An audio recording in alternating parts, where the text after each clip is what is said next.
નમસ્કાર. News of Gandhinagar દૈનિક તારીખ 31/3/2024 હેડલાઇન્સ ટુડે. માફિયા મુખ્તાર અંસારીને તેમના મૂળ ગામ ગાઝીપુર મોહમ્મદાબાદના કાલીબાગ કબ્રસ્તાનમાં દફનાવવામાં આવ્યો. કાશ્મીર, હિમાચલમાં હિમવર્ષા, કેટલાક રાજ્યોમાં કાળઝાળ ગરમી. આ ઉપરાંત આગળ સમાચારમાં જોઈએ તો પપ્પુ યાદવની ઈચ્છા આખરે પૂરી. પૂર્ણિયાથી લોકસભા ચૂંટણી લડશે. અલગ રાજ્યની માંગ પૂરી ન થાય ત્યાં સુધી ચૂંટણીમાં ભાગ લઈશું નહીં. ENPO. ઉત્તરાખંડમાં હવામાનમાં પલટો, દહેરાદૂનમાં ભારે પવન સાથે વરસાદ. રામેશ્વરમ કાફે બ્લાસ્ટ કેસના આરોપીઓના ફોટા જાહેર, દરેકને 10 લાખ રૂપિયાનું ઇનામ. કૈલાસ ગેહલોતના સમન કદાચ તેઓ મને કાલે પણ બોલાવે ઉપર. દિલ્હીના મંત્રી આતિશી. બગાહાના 8 મજૂરોનું કાશ્મીરમાં દર્દનાક મોત, તમામ મૃતકો એક જ પરિવારના. તંત્રીલેખ. CAને વિવાદમાં ઘસાડવાના પ્રયાસ.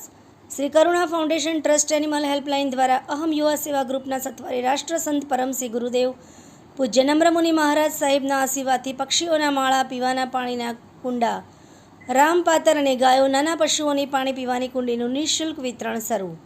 લોકસભા ચૂંટણી પૂર્વે સમસ્ત મહાજન દ્વારા યોજાશે અહિંસા યાત્રા. સુપ્રીમ કોર્ટ દ્વારા સ્કીમ રદ કરવાના 3 દિવસ પહેલાં સરકારે ₹10,000 કરોડના ઇલેક્ટોરલ બોન્ડની પ્રિન્ટિંગને મંજૂરી આપી. તુર્કીનો બેવડો ચહેરો. એક તરફ પેલેસ્ટાઇનને સપોર્ટનો દાવો અને બીજી તરફ ઇઝરાયેલને દારૂગોળો અને હથિયારો વેચ્યો. લોકસભા સામાન્ય ચૂંટણી 2024 અચૂક મતદાન કરો. ગાંધીનગર જિલ્લાના માણસા વિધાનસભા મતદાર વિભાગના EVM અને પોસ્ટ બેલેટ સ્ટ્રોંગ રૂમની મુલાકાત લેતા જિલ્લા ચૂંટણી અધિકારી મેહુલ દવે. અમેરિકા બાદ હવે મુસ્લિમ દેશ ઇરાકમાં ટિકટોક પર પ્રતિબંધની માંગ ઉઠી. સ્પેનમાં ભારે પવન સાથે વરસાદે તબાહી સર્જી, દરિયાકાંઠે 4 લોકોના મોત. એનોજી સાહિત્ય સરિતા ગ્રુપ. વિષય શબ્દોનો સળવળાટ. એના ઉપર સાહિત્ય સર્જકોની ખૂબ જ સુંદર રચના. મુખ્તાર અંસારીના પરિવારનો ગૌરવશાળી ઇતિહાસ છે. દાદા સ્વાતંત્ર્ય સેનાની, કાકા ઉપરાષ્ટ્રપતિ તો પુત્ર international shotgun shooting player.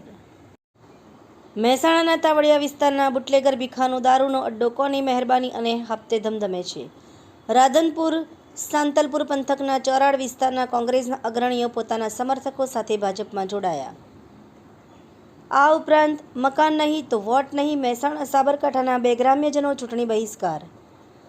Vallabhipur court નજીક ડિવાઈડર હટાવવા માટે તંત્રના અક્કડ વલણના લીધે લોકોને હેરાનગતિ. અમદાવાદમાં હાલની 40 ડિગ્રી ગરમી અને હજુ તાપમાન વધવાની શક્યતાને ધ્યાનમાં રાખીને સિવિલ હોસ્પિટલમાં શરૂ કરાયો હીટ સ્ટ્રોક વોર્ડ. રૂપાલાના નિવેદનને લઈ કરણી સેનાના પ્રમુખ રાજ શેખાવતે પાર્ટીમાંથી રાજીનામું આપ્યું. રાજ્યમાં હીટ વેવનો ચમકારો. દિવસ કરતાં રાત્રિનો પારો 40 ડિગ્રીએ પહોંચ્યો. આભાર. મીનાક્ષી રાવલ, ગાંધીનગર. ન્યૂઝ ઓફ ગાંધીનગર દૈનિક જન ફરિયાદ ન્યૂઝ.